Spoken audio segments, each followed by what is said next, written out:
You've heard the big names: Temptations, Earth, Wind and Fire, the OJs.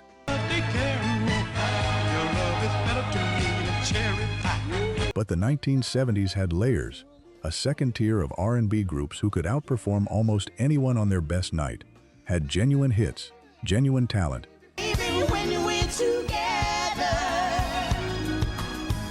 and somehow got left behind when history wrote the final draft.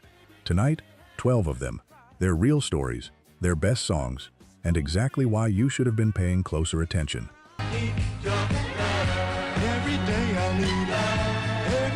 Number 12, Bloodstone, Natural High, 1973.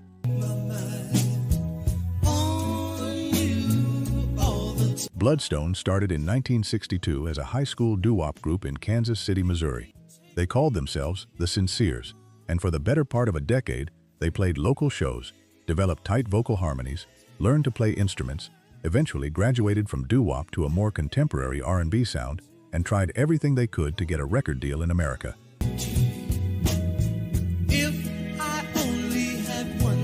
Nobody was interested. Their managers gave them advice that would change everything. Move to London, and they did. In 1971, a Kansas City soul group packed up and flew to England, where they signed a recording contract with Decca Records, worked with British blues producer Mike Vernon, who had previously produced Fleetwood Mac, and recorded their debut album. No American label had given them a shot. A British label heard what they had and signed them immediately.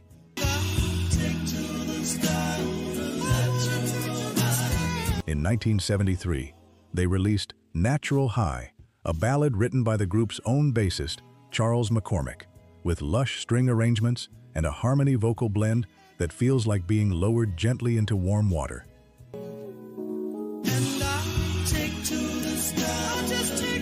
It hit number 4 on the Billboard R&B chart, number 10 on the Hot 100, and number 40 in the UK. Blanket airplay across Europe. Their album went to number 2 on the R&B albums chart. And then, at the absolute peak of what should have been a long commercial run, tragedy arrived.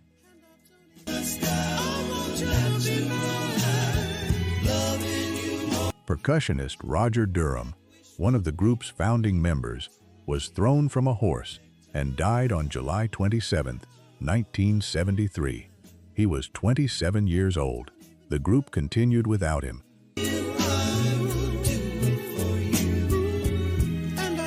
Charted 13 songs between 1973 and 1984 and kept performing.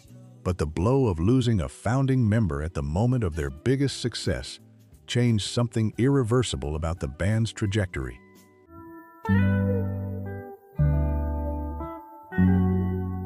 They did what the Stray Cats would do nearly a decade later, went to London to find the success America wouldn't give them, and they found it. Bloodstone deserved a much longer conversation than they ever got.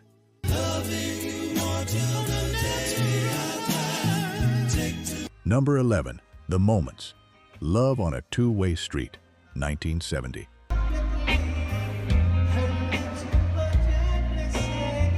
The Moments formed in the mid-1960s, based in Hackensack, New Jersey, signed to the Stang Records subsidiary of All Platinum, the label co-owned by Sylvia Robinson, who you might know better as the woman who later produced Rapper's Delight and created Sugar Hill Records.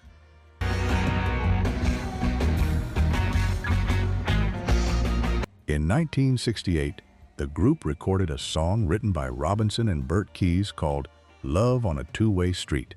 They recorded it as filler, album filler, something to pad out the track list. The song sat on the album for 2 years, 2 full years.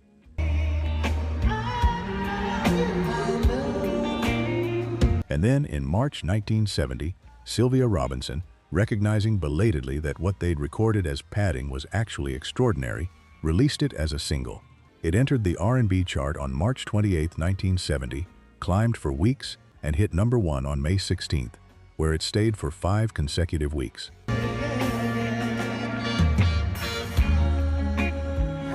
It also peaked at number 3 on the Billboard Hot 100. It was certified gold. Billboard ranked it the number 25 song of the entire year of 1970. This was a song they recorded to fill empty space on an album. It became one of the biggest R&B records of the decade.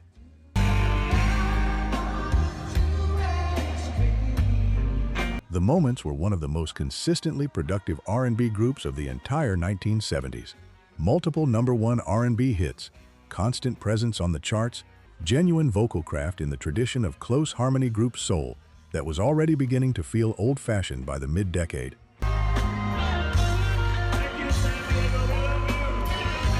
In 1978, the members changed their name to Ray, Goodman, and Brown, and kept charting hits well into the 1980s. But they never get the credit they deserve, as The Moments and Love on a Two-Way Street, a song recorded as an afterthought, never gets the historical standing it deserves as one of the most beautiful love songs the decade produced.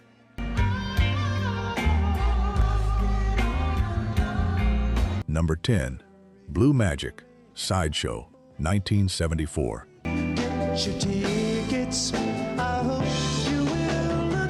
Blue Magic, Philadelphia, founded in 1972. Lead singer Ted Mills, joined by Vernon Sawyer, Wendell Sawyer, Keith Beaton, and Richard Pratt.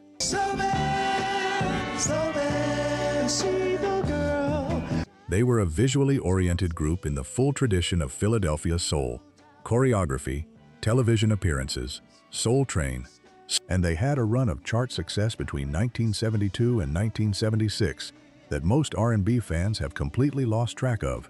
With the broken heart, you see that he is sad. Sideshow, released in 1974 on Atco Records, is a perfect piece of early 1970s Philadelphia soul, a song built around a central metaphor of love as a circus performance, all of it hung on a melody that Mills delivers with the kind of controlled falsetto precision that was the Philadelphia sound's signature.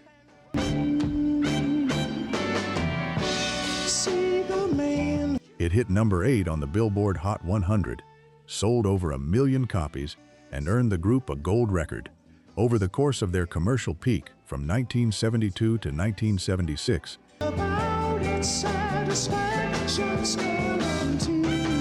Blue Magic racked up 6 top 20 R&B hits, not 1 or 2, 6. They followed up with a 42-week world tour, 42 weeks, covering 48 American states, 5 countries in Europe, and a 10-day stint in the Philippines.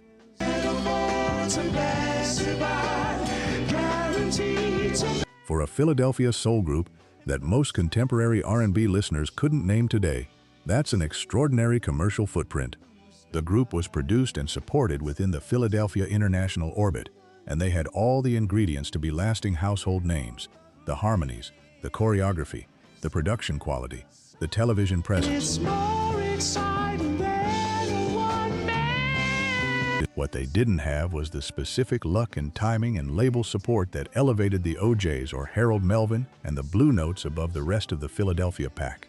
Sometimes that's all it takes: 6 top 20 hits, 1 gold record, a 42-week world tour, completely forgotten.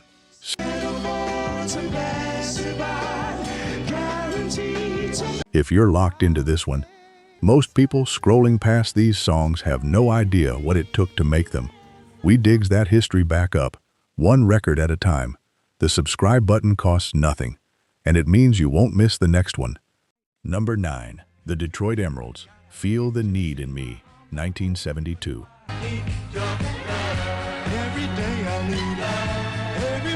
Brothers Ivory, Abram, Cleophas, and Raymond Tillman formed a vocal harmony group in Little Rock, Arkansas in the early 1960s.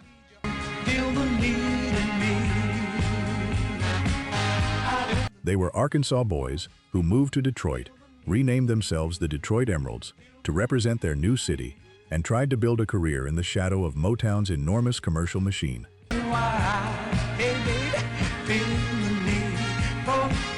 They had early success on Rick Tick Records, a Detroit independent that was doing solid R&B business in the late 1960s. And then Motown bought Rick Tick, absorbed its catalog, and lost interest in most of the label's artists. The Detroit Emeralds lost their label overnight.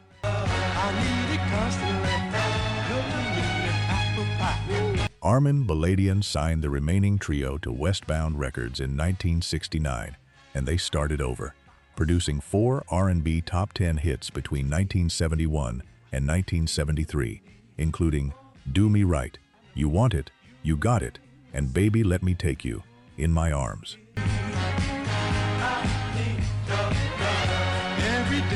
One of their background musicians during this period was a 13-year-old bass player named Michael Henderson, who would go on to become one of the most in-demand session bassists in jazz and R&B history, playing with Miles Davis. Feel the Need in Me was recorded in 1972 and released in 1973.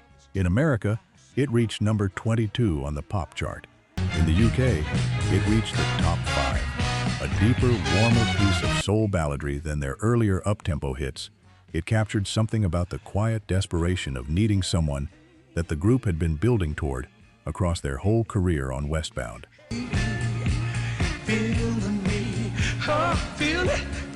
The Detroit Emeralds eventually split into two competing versions of the same group, a not uncommon fate for R&B acts of the era who outlasted their original lineup. From their ranks came the Floaters, who we'll hear about shortly. Arkansas roots, Detroit name, a career built twice after losing their label once.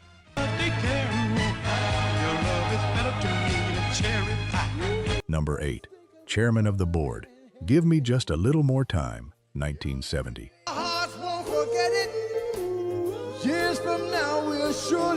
Here is a Detroit soul story with a specific layer of music industry history that most people have missed.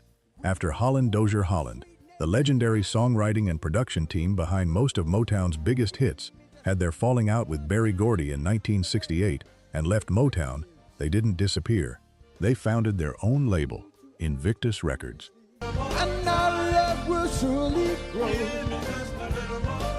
And one of the very first groups they signed was Chairman of the Board.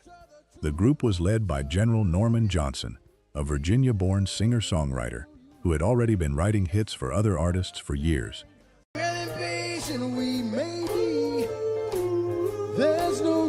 His voice is one of the most distinctive in 1970s soul, high, urgent, slightly hoarse around the edges, with the evangelical intensity of a preacher who has just remembered something important mid-sermon. You'd know it in 2 seconds if you heard it. You probably don't know the name attached to it.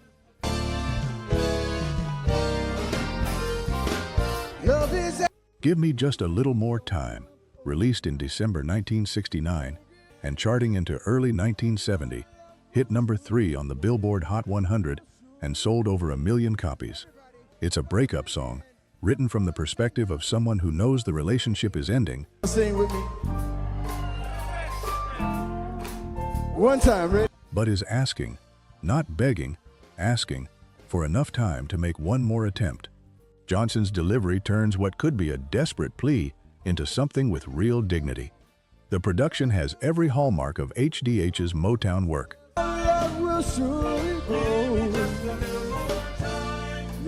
The hand claps, the horn stabs, the strings, now deployed on their own label for their own act. Holland Dozier Holland proved at Invictus that their talent wasn't Motown specific.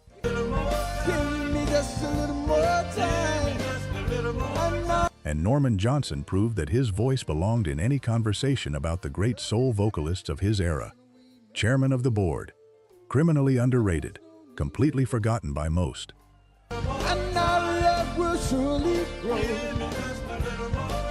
Number 7, The Floaters, Float On, 1977.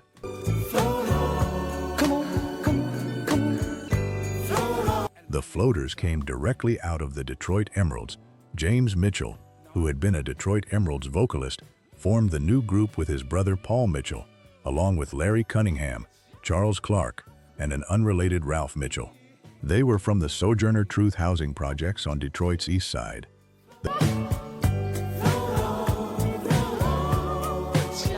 They signed with ABC Records in 1976 and prepared their debut. The concept for Float On came to James Mitchell in a dream. He woke up, jumped out of bed, and hummed the melody and basic structure into a tape recorder so he wouldn't lose it.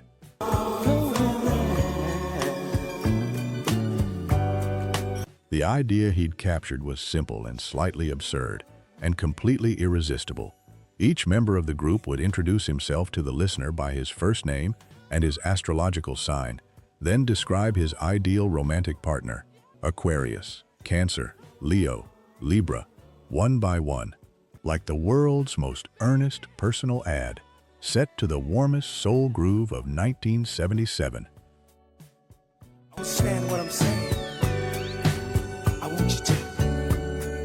The Grokopedia entry on the Floaters notes that the guitar effect on Float On was directly inspired by the Dramatics' In the Rain, which connects these two Detroit groups in a direct musical lineage. The song itself is nearly 12 minutes long on the album version. The single edit runs just over 4 minutes and hit number 2 on the Billboard Hot 100, number 1 on the R&B chart for 6 weeks, and number 1 on the UK singles chart. People laughed at the concept, and then they couldn't stop listening. So flow with me, baby. The pickup lines, "To me, all women are wildflowers," became cultural shorthand for a very specific kind of 1970s sincerity that is either deeply cheesy or deeply charming, depending entirely on your disposition. James Mitchell dreamed it. They recorded it. The world played it constantly for the summer of 1977. That's the whole story, and it's more than enough.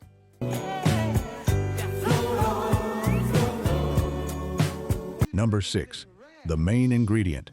Everybody Plays the Fool, 1972. Baby crew, I ain't lying. Everybody. Cuba Gooding, not Cuba Gooding Jr., the Oscar-winning actor's father.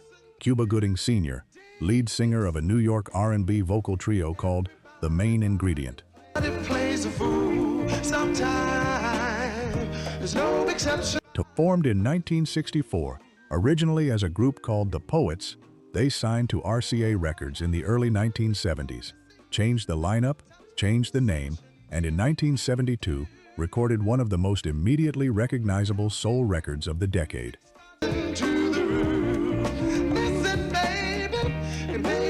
Everybody Plays the Fool was written by J.R. Bailey, Rudy Clark, and Ken Williams. It is built on one of the most honest, quietly devastating premises in popular music.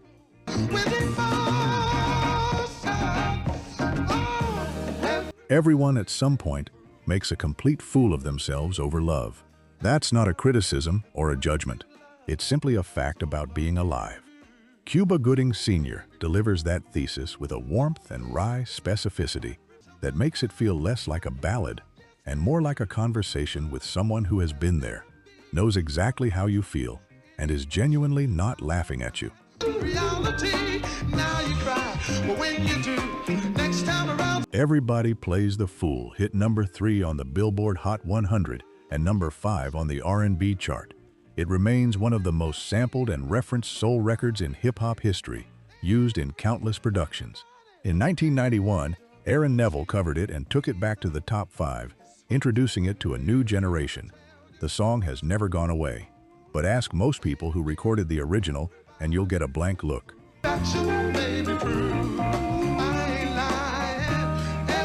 Cuba Gooding Sr. was The Main Ingredient's lead voice through their commercial peak. His son grew up watching him perform and later said his father's work ethic shaped his own approach to acting. The Main Ingredient charted consistently through the mid-1970s, never quite broke into the upper tier of recognition, and remain one of the most undervalued acts in the entire history of New York soul.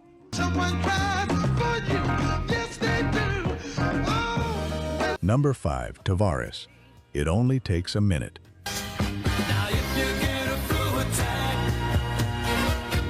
1975. 5 brothers, Ralph, Pooch, Chubby, Butch, and Tiny Tavares, born Antone, Feliciano, Arthur, Perry Lee, and Victor, respectively.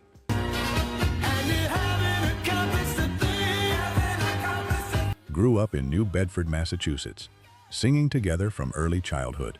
Their father was a Cape Verdean immigrant who had himself been a performer. By the time they were recording for Capitol Records in the early 1970s, they had been a functioning vocal group for over a decade. It Only Takes a Minute was released in 1975 and hit number 10 on the R&B chart.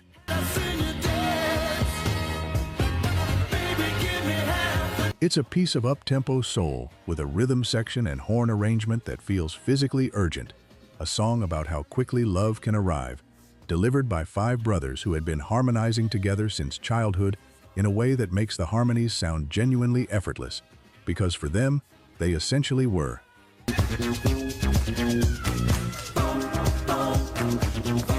In 1976, the group reached their commercial peak with the disco-adjacent hit Heaven Must Be Missing an Angel, which went top 5 on the pop chart. They kept recording through the late 1970s, performed on the Saturday Night Fever soundtrack, and built a devoted European fan base that remained loyal long after American radio had moved on.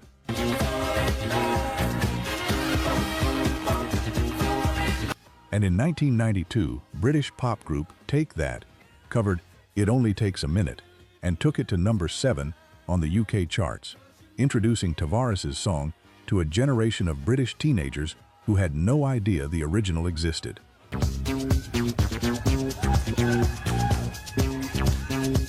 When Robbie Williams later left Take That and built his solo career, he carried with him a fan base that had learned what soul music felt like through a Tavares cover. That's an indirect legacy worth naming. Five brothers from New Bedford, a harmony that sounded like it cost nothing to produce because it had been developing naturally since childhood. Completely underrated.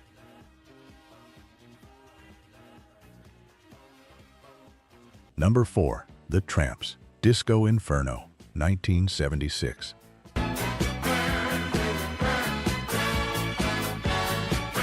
The Trammps started in Philadelphia in the late 1960s as a straight soul group. Lead singer Jimmy Ellis had a voice that could rattle window frames, a full-throttle gospel-trained instrument with the kind of raw power that made casual listeners stop mid-conversation.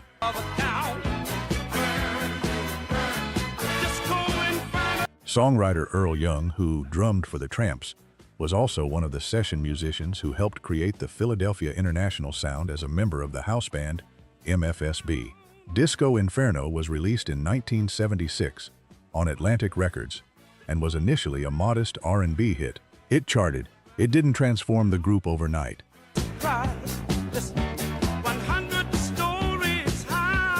The song is nearly 11 minutes long in its full album version, a sprawling, percussion-driven epic that builds from a relatively controlled opening into something that feels, by the end, like a genuine emergency. Jimmy Ellis's vocal escalates in proportion. What begins as a confident lead becomes, by the closing minutes,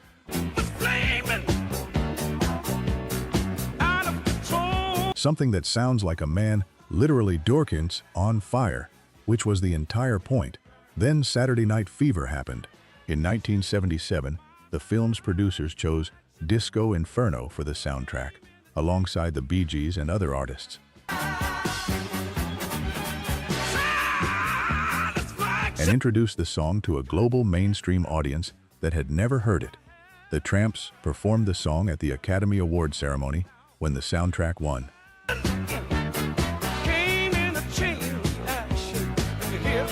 Overnight, a 1976 Philadelphia soul record became one of the most recognizable songs of the entire disco era.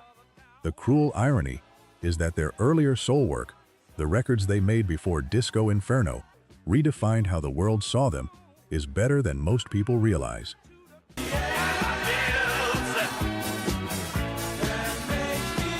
The Trammps were a Philadelphia soul group that a disco film turned into a disco act. They were always more than that. But Burn, Baby Burn is what the world remembered, and there are worse things to be remembered for.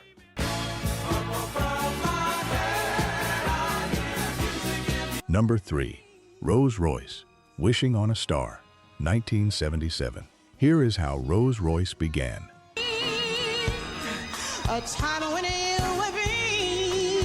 A Los Angeles instrumental ensemble called Total Concept Unlimited had been playing together since the early 1970s.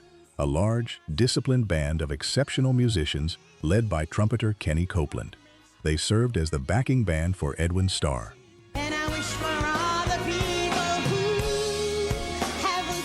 And then legendary Motown producer Norman Whitfield heard them, signed them to his own Whitfield Records label, and renamed them after something he treasured, his Rolls-Royce. He still needed a lead vocalist. A touring member of the Undisputed Truth spotted a singer named Gwen Dickey, performing with a local group called the Jewels in Miami, Florida, on a tour stop.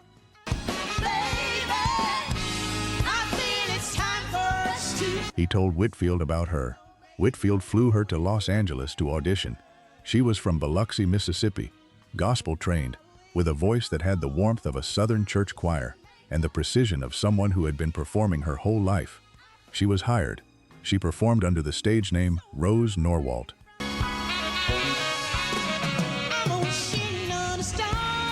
In 1976, Whitfield put the group on the soundtrack of a Richard Pryor film called Car Wash, and Car Wash hit #1 on the pop chart. The following year, on the group's formal debut album, they recorded Wishing on a Star.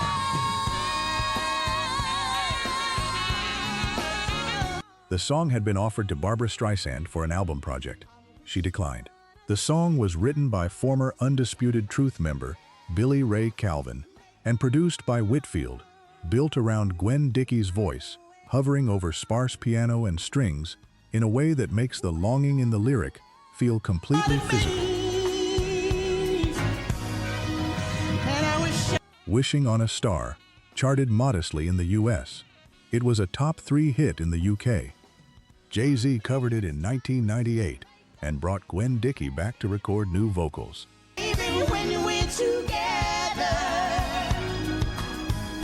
Beyoncé covered it in 2005.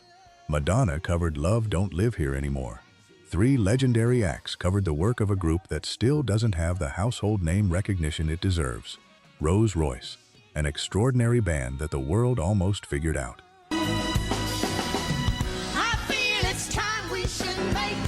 Number 2, The Dramatics, What You See Is What You Get, 1971.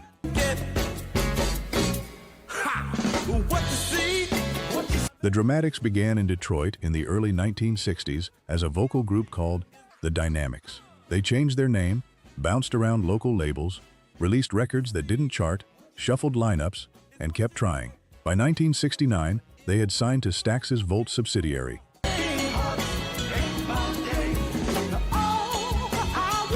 And then got dropped after one unsuccessful single. By any reasonable measure, they should have been finished. They were spotted performing at a Detroit nightclub in 1971 by songwriter and producer Tony Hester, who offered them a song he'd written called What You See Is What You Get. The title was a catchphrase at the time, popularized by comedian Flip Wilson's character Geraldine Jones on national television. Hester's production showcased the Dramatics' greatest asset: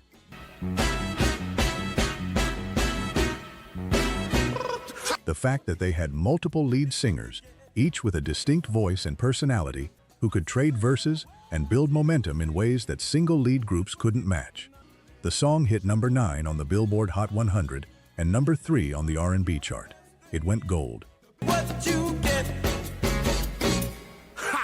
What you see? Stax re-signed them immediately.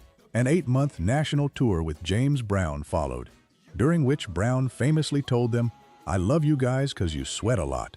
High praise in its way. The Dramatics performed What You See Is What You Get at the legendary 1972 Whatcha concert in Los Angeles.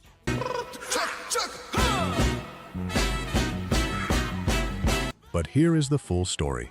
Tony Hester, the man who spotted them in a nightclub, offered them the song, produced their breakthrough, and wrote their signature ballad, In the Rain, developed a serious drug problem in the years that followed their success.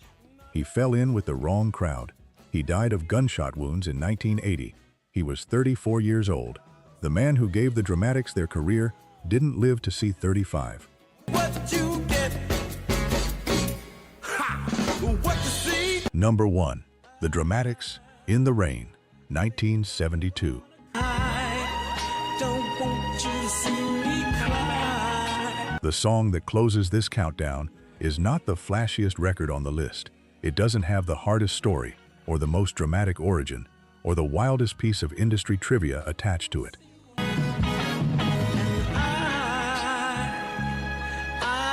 What it has is something simpler and more durable. It is one of the most beautiful soul ballads ever recorded. In the Rain was released in February 1972.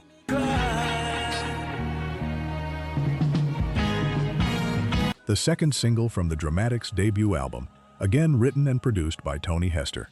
The recording begins with the sound of actual rain and distant thunder. Not a sample, not a sound effect added in post-production,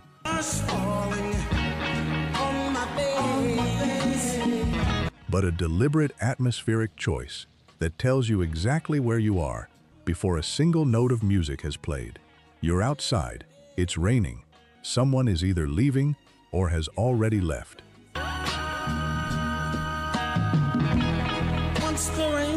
The instrumentation builds slowly. Strings first, then a bass figure, then the rhythm section settling in. And then Ron Banks takes the lead vocal, and the album version, which runs over 5 minutes, gives him and the group enough space to actually inhabit the emotional landscape of the song instead of just passing through it.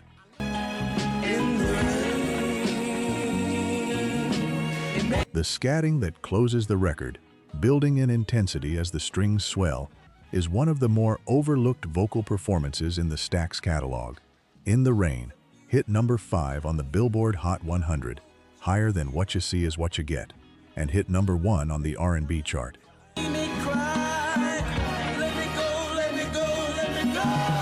It is frequently cited by soul and R&B critics as one of the genre's underappreciated masterworks. The Floaters' Float On, which we heard earlier, directly borrowed its guitar effect from In the Rain, a Detroit musical lineage running through two groups.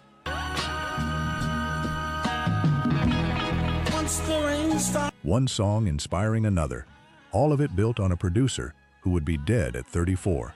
If you remember one song from this entire countdown, let it be this one.